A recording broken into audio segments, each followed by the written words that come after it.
So the new ARK updates have dropped with a look into what is going to be the future for 2026 and 2027. Together with patch notes that we'll go through. So let's start off at the start. Welcome to another edition of the Community Current. We hope your year is off to a good start and that you've spent some time recharging in the holidays. Alright? Now, we knew this already. I know that a ARK investors roadmap had leaked. But yeah, to have this finally confirmed is always good. So in Q1 we can expect survival of the fittest. I feel like most of the people knew that already. Then in Q2 we can finally expect Bob's True Tales Tides of Fortune, which I think is Genesis Part 1. Yes, it says right here. Then in Q3 we get the World Creator, which I think, for as far as I understood it, is a way to make maps within the kit, within the game, without the dev kit. Want to make maps but don't want to learn the ARK dev kit, or don't have high-powered PC. With ASA World Creator, you'll be able to do basic editing of existing maps or even create whole new ones entirely from within the game itself on any ASA platform. So this is great because this allows people even on consoles to do some modding or like create maps at least. So yeah, this looks very good. If you want to read it, I recommend pausing it. I would read it out loud, but I'm dyslexic as hell, so you wouldn't want to hear that. Me trying to suffer through reading is not going to be good. Dragantopia, which is going to be a new map. Dragantopia, a mythical world of fire, stone, and sky. This canonical expansion pack will revolutionize how taming creatures and interactions can work within ARK. Answer the riddle of flame with us in December.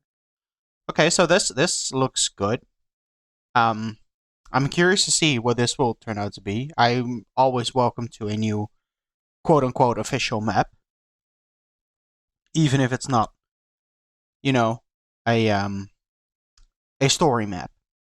And we get Atlantis, which I think is basically just Wildcard's version of what Aquatica was for ARK Survival Evolved. I know a lot of people have wanted a water-based map. That's why Aquatica had some talk. I know that it was made by Snail Games and thus flopped massively, but I know that people are still interested in a water-based map. So I'm curious to see what this is going to turn out to be. Then we get Bob's Tall Tales Galaxy Wars on the Archive in a revamped Genesis Part 2. So yes, we get Genesis Part 2 in Q1 or Q2 of 2027. And then, last but not least, we got Legacy of Santiago. Everything leads to this after an unyielding power is unleashed across Arad. Heroes, old and new, join the veteran survivors on a quest unlike any seen before. Complete redesigned gameplay mechanics and features coupled with a totally new way to enjoy living in this new world of ARK. This standalone expansion series compromising the future of ARK. Also in 2026-2027, survivors can expect many new creatures, DLCs, holiday events, quality of life improvements, upgrade legacy maps, and other surprises for the game they know and love. So I'm assuming from what I'm reading from this is like what ARK 2 is going to be like in a way, but as an expansion for this game. So it's like a little proof of concept for what ARK 2 might become.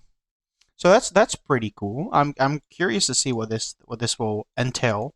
A Unreal Engine 5.7 upgrade for performance. That's nice. I know that with the 5.5 update that we got a while back, at least for me, the game ran smoother. Now, yes, it's ARK. We all still have the crashes, but yeah, I'm looking forward to getting even better performance. So won't hate on that. Yes, and here's them patch notes. We finally got some fixes for Lost Colony. Balance chases, resource gauges, reduced wave count from 5 to 3, remove neophytes, increase XP rewards from spawned enemies by 5 times, restore 20% of the health of the resource cache for completing each wave, and increase the chance of getting Arctic armor and fabricated weaponry. Now, I knew that the resource cache, or I know that the resource caches are um, incredibly difficult, and you get some very mediocre rewards to where they were just not worth it. Like I know the survivor or the protection waves. Like if you have one of those hideouts and you need to protect it from waves, those were like a lot easier and give similar, if not better, rewards. So these were just not worth it to do. So I'm curious to see if these are now finally worth doing. The Ocedon. During taming, Wild Ocedon heals back 100% after dismounting players. Ocedon taming time limit and numb icicles dinos required now scale with taming speed and multiplier config. Alright, so Ocedon Tamer has uh, become a little easier. Because this is something I saw people run into.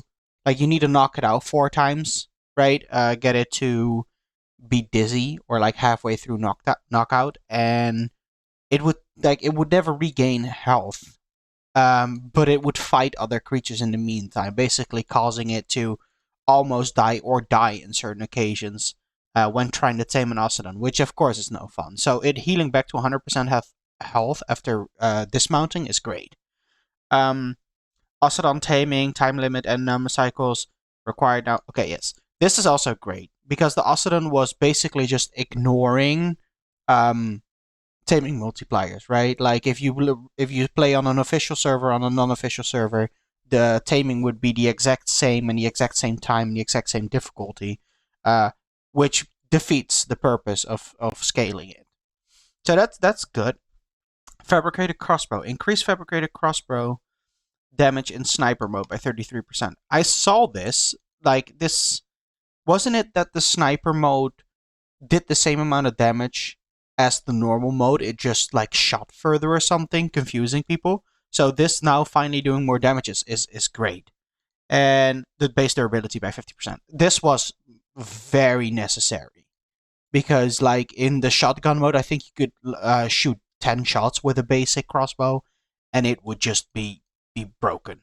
So yeah, reduce hollow decoy crafting requirements by approximately 30%. Removed gunpowder as a hollow decoy crafting requirement.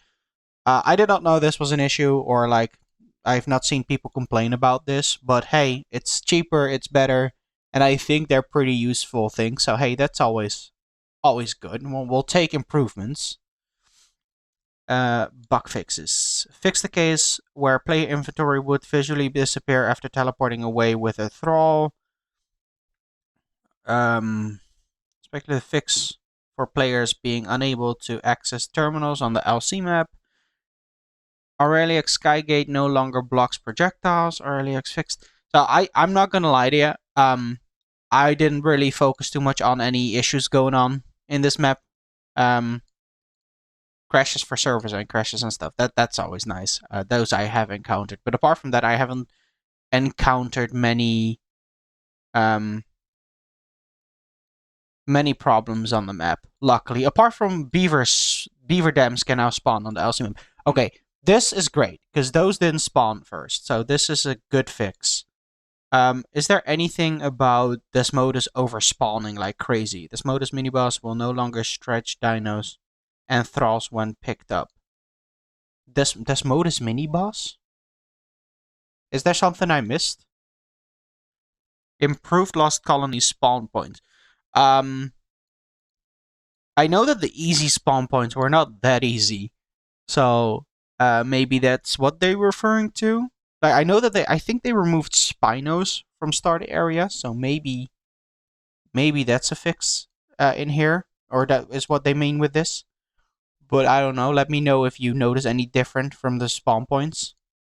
The city spawn will no longer be a default spawn location in the list. Okay, so you can't just start in the city anymore. I think that's alright. It was weird to me that you could just, like, that's why I like the first, like, the easy zones, is you had this massive city in the distance that you could work towards. It really felt like a progression in the map. So to just spawn there and be there seemed weird, to say the least. Now, unfortunately, I do not see a fix for this issue where you couldn't repair armor or weapons when you had the correct amount of stuff in your items. You had to like get more stuff in your inventory to prepare it than you would have necessary, because for some reason it would just bug out. So that's unfortunate, but oh well. Maybe that will come. Maybe it is fixed and it's just not in here. I'd love to know. Battle for Lost Colony. I think this is a art competition for like fan art of the map and stuff. So if you're interested in that, definitely go check this out. And we got some event going on to cause bonus bonus rates on networks. So that's always nice. Yeah, this looks good. I am very excited for the future of ARK. I'm not gonna lie to you. I hope they can deliver, um, and deliver well, not like half-ass things or, glitchy, buggy things. Like Lost Colony did good, I would say. Like overall, the overall experience, the map release was pretty good. So let's see if they can continue this trend with the coming maps.